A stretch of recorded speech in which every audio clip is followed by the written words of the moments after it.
MTയെ കുറിച്ചിട്ടുള്ള എൻ്റെ ഓർമ്മ, ഇൻസ്റ്റിറ്റ്യൂട്ടിൽ പഠിക്കുന്ന സമയത്ത് അദ്ദേഹം അവിടെ ഡയറക്ഷൻ ക്ലാസ്സസിന് വേണ്ടിയിട്ട് അവിടെ വരാറുണ്ട്. അത് 70-74 കാലഘട്ടങ്ങളിൽ ഒരു മലയാളിയുടെ അഹങ്കാരം എന്നുള്ള നിലയ്ക്ക് തന്നെയാണ് അദ്ദേഹം അവിടെ വന്നിരുന്നത്. ഒരു 4-5 ദിവസം അവിടെ കൂടാറുമുണ്ട്. ആ സമയത്ത് അന്നത്തെ ഒരു സ്നേഹബന്ധം പിന്നീട് തുടർന്ന് ഈ കാലം അത്രയും അത് തുടർന്ന് പോവുകയാണ്.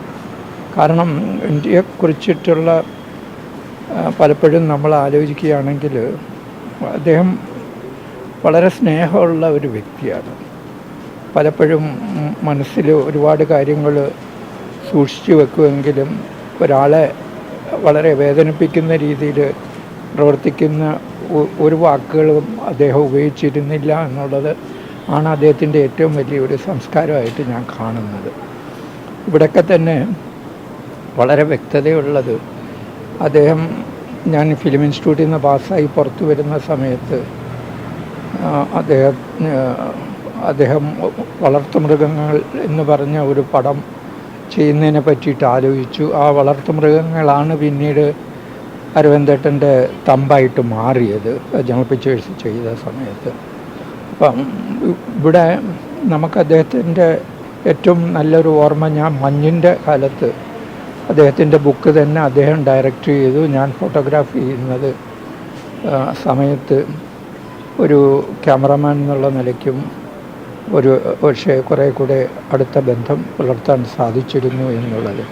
അപ്പം അന്ന് അദ്ദേഹത്തിൻ്റെ ഏറ്റവും ഇഷ്ടപ്പെട്ട ഒരു പുസ്തകം തന്നെയാണ് മഞ്ഞ്. ആ മഞ്ഞിലെ ഒരു ഡയറക്ടർ എന്നുള്ള നിലയ്ക്ക് നൈനിറ്റാളിൽ തണുപ്പ് കാലത്ത് ഷൂട്ട് ചെയ്യുന്ന സമയത്ത്, രാത്രികളിലുമൊക്കെ ഷൂട്ട് ചെയ്യുന്ന സമയത്ത് അദ്ദേഹത്തിന് ഇഷ്ടപ്പെട്ട പല വരികളും അത് ഫോട്ടോഗ്രാഫി ചെയ്ത് കഴിയുമ്പം മാറി നിന്ന് തേങ്ങിയിരുന്നു. കണ്ണുനീർ ഒപ്പിയതായിട്ട് ഞാൻ പലപ്പോഴും കണ്ടിട്ടുമുണ്ട്. അപ്പോൾ അതിനകത്ത് അദ്ദേഹം ഒരുപക്ഷെ ഒരു ബയോഗ്രഫിക്കൽ സ്കെച്ചുണ്ടോ എന്ന് വരെ ഞാൻ ആലോചിക്കേണ്ടി വന്ന സന്ദർഭങ്ങളുണ്ടായിട്ടുണ്ട് എന്നുള്ളതാണ്. പിന്നെ അദ്ദേഹത്തിൻ്റെ സ്ക്രീൻ പ്ലേ ഫോട്ടോഗ്രാഫി ചെയ്തിട്ടുള്ളതാണ് നഖക്ഷതങ്ങളും പഞ്ചാഗ്നിയും. അവിടെയൊക്കെ തന്നെ വളരെ വ്യത്യസ്തമായിട്ടുള്ള കാഴ്ചപ്പാടിൽ പുതിയ കുറേ ആൾക്കാരെ ഇൻട്രൊഡ്യൂസ് ചെയ്യാൻ നഖക്ഷതങ്ങൾക്ക് സാധിച്ചിട്ടുണ്ട്. മോനിഷിയെ സജസ്റ്റ് ചെയ്തത് MT ആണ്. പിന്നെ പഞ്ചാഗ്നിയിൽ പല അർത്ഥമുള്ള വരികൾക്ക് അതിൻ്റെ ഒരു ചിത്രീകരണത്തിൽ അതിൻ്റെ ഒരു സ്ക്രീൻ പ്ലേയുടെ ഡെപ്തിലേക്ക് ഹരിഹരനും ഏറ്റവും ഒരുപക്ഷെ ഹരിഹരനായിരിക്കാം MT ഏറ്റവും കൂടുതൽ നന്നായി മനസ്സിലാക്കിയിട്ടുള്ള ഒരു വ്യക്തി.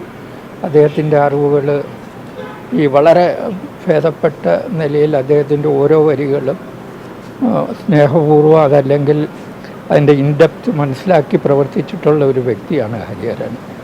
ആ 2 പടങ്ങളും അതിൻ്റെ ഒരു മ്യൂസിക്കൽ ഇൻ്റർപ്രിട്ടേഷൻ ആണെങ്കിലും അതിനകത്തുള്ള വികാരങ്ങളാണ്, പഞ്ചാഗ്നിയിൽ പ്രത്യേകിച്ചിട്ടുള്ള വികാരങ്ങളും ഒക്കെ തന്നെ ഈ നിലയിൽ വളരെ ഇൻഡെപ്തായിട്ട് അത് കൊണ്ടെത്തിക്കാൻ സാധിച്ചിട്ടുള്ള ഒരു വ്യക്തിയും കൂടിയാണ് ഹരിഹരൻ. ഹരിഹരനുമായിട്ട് പിന്നീട് വടക്കൻ വീരഗാഥ അങ്ങനെ പല പടങ്ങളും അദ്ദേഹം ചെയ്യുകയുണ്ടായി. അതൊന്നും ഞാൻ ഫോട്ടോഗ്രാഫി ചെയ്യാൻ സാധ്യതയുണ്ടായിരുന്നില്ല. കാരണം പല ജോലികളിൽ ഞാൻ എൻ്റെ സ്വന്തം വർക്കുമായിട്ട് പോയത് കാരണം. ഇവിടെയൊക്കെ നമുക്ക് ആലോചിക്കേണ്ട ഒരു ചിത്രകാരനേക്കാൾ കൂടുതൽ, ചിത്രം എന്നുള്ളതിനേക്കാൾ കൂടുതൽ ഈ അക്ഷരങ്ങളിൽ ഉണ്ടായിരുന്ന ചിത്രങ്ങളാണ് അദ്ദേഹം നമ്മളോട് പറഞ്ഞു തന്നിട്ടുള്ളത്. നമ്മുടെ മനസ്സിലുള്ള വേദനകളും അല്ലെങ്കിൽ സന്തോഷങ്ങളും ചെറിയ വാക്കിൻ്റെ ഉള്ളിൽ ഇത്രയും ഭംഗിയായിട്ട് അവതരിപ്പിക്കുന്ന ഒരു സൃഷ്ടികർത്താവ് നമുക്കുണ്ടായിട്ടുണ്ടോ എന്ന് ചോദിച്ചാൽ ഇല്ല എന്ന് തന്നെയാണ് എൻ്റെ ഉത്തരവും. പുതിയ വാർത്തകളും വിശേഷങ്ങളും ഇനി വിരൽ തുമ്പിൽ. എല്ലാ ഡിജിറ്റൽ പ്ലാറ്റ്ഫോമുകളിലും ഇപ്പോൾ സീ മലയാളം ന്യൂസ് ലഭ്യം.